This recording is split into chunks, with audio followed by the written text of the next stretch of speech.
headquarters in New York. This is Market Makers with Eric Schatzker and Stephanie Ruhle. It's going to be happy hour here on Market Makers. We will have an expert mixologist showing us 3 Michelin stars mixologists. That's what we're going to be drinking Oscar night and today. Stay with us. You're watching Market Makers. Welcome back to a very special segment here on Market Makers. While you might not be anywhere near the red carpet Sunday night for the Oscars, it doesn't mean you can't party like an A-lister, storied mixologist, founder of Creative Cocktails Consultants, and author of Craft Cocktails. Brian Van Flandern joins us now with 3 Oscar-worthy libations you can enjoy during the Academy Awards. And believe me, they are meant to leave you shaken and stirred. Brian, welcome. You know, while we might say not everybody loves watching the Oscars, this is a reason to love the Oscars. Of course. I mean, there's only 3 times to get dressed up, you know, funerals, weddings, and the Oscars, right? I mean, I like to drink at all 3, actually. Exactly. But cocktails has become a serious business, hasn't it? It has. We've seen bartending has transformed from a transitional job over the last 70 years. In the last 10 years, we're seeing that the best bartenders in the world are emulating the great chefs. And it's actually becoming a very rewarding and lucrative career. Now, why do you say 70 years? Was bartending a respectable vocation? Well, technically 80 years. 80 years would be 1933, and we think about that, that was the end of Prohibition in this country. So Prohibition killed the cocktail because prior to Prohibition, making great cocktails was an emerging culinary art form, and we're only just now rediscovering that lost art. So it's taken 80 years for you to recover your halo. Exactly. I am ready to rediscover it with you. Help us. Excellent. All right. Well, obviously, in honor of the Oscars, we're going to have a couple different cocktails. Our first cocktail, in honor of Captain Phillips, we're doing a cocktail called the Deep Blue Sea. It's a riff on the classic Cointreau Ricky. We're going to take some blueberries. Just take a handful of fresh blueberries, throw them in a glass there. Some fresh mint leaves. Blueberry and mint always goes well together. And then, of course, fresh squeezed lime juice. Fresh is the key. You have to have fresh. None of this mix out of a bottle. Yes, that's actual sacrilege. And then from that, we're going to add a little bit of Cointreau.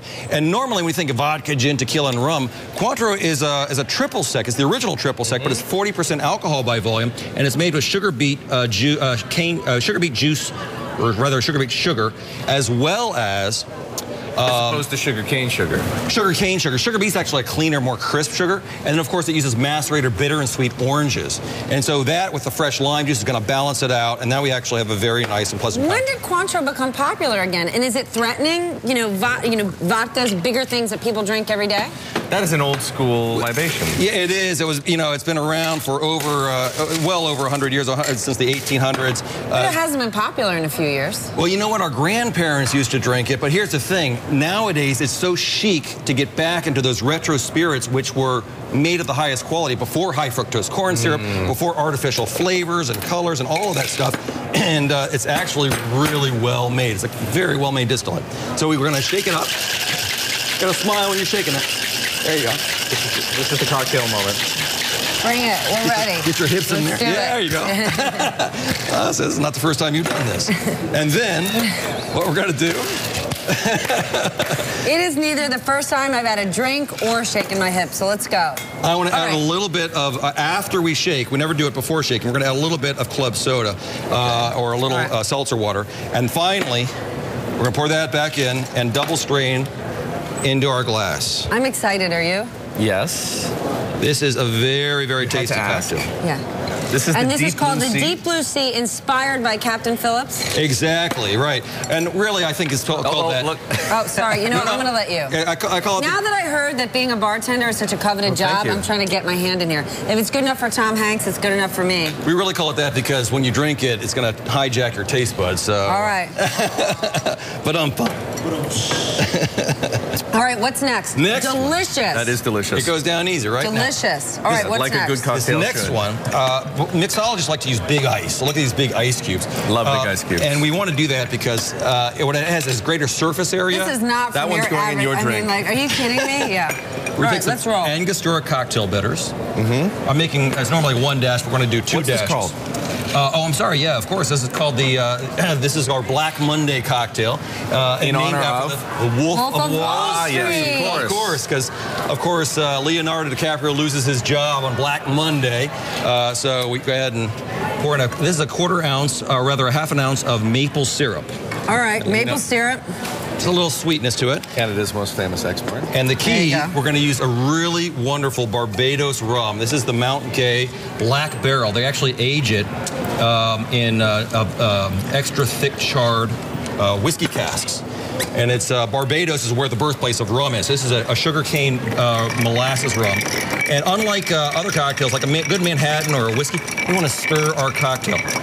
Anybody who says you shake your Manhattans or your James Bond got it all. See everybody what's going on here. I just finished mine. Yes, Stephanie's is so gone. good. You know what? I'm actually going to officially polish it up. So whomever I'm having lunch with today, better get excited. Yeah. All right. And finally, I'm not kidding. This was off the charts. All right, here we go. This one. Rihanna and rum coming from Barbados. Here we go. Yes, indeed. And there's one little final garnish to this one, which I think you guys are really going to like.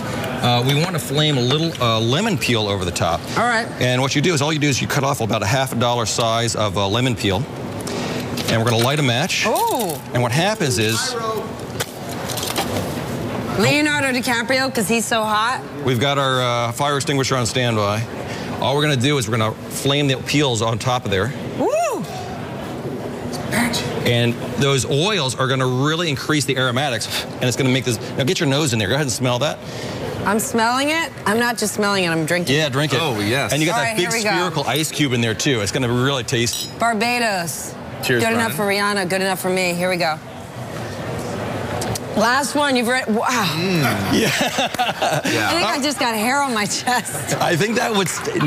Meanwhile, Okay, Eric's listen, hair just came off. Listen, we don't have time to repair this one, but what is the name of this third one? This one looks more like my style. What's it called? This is called Suspended Gravity. Suspended Gravity in honor Of Gravity. Sandra Bullock. Good luck Sunday night. We have some Piper Heidsieck champagne with some Remy Martin cognac and just a little bit in there with a lemon twist and a sugar cube. Brian, we want everybody to know that the recipes for all of these cocktails are going to be tweeted out by me and Stephanie, so everybody, with a little adventure, you can make them for yourself For your Oscar party at home Sunday night, you can have them.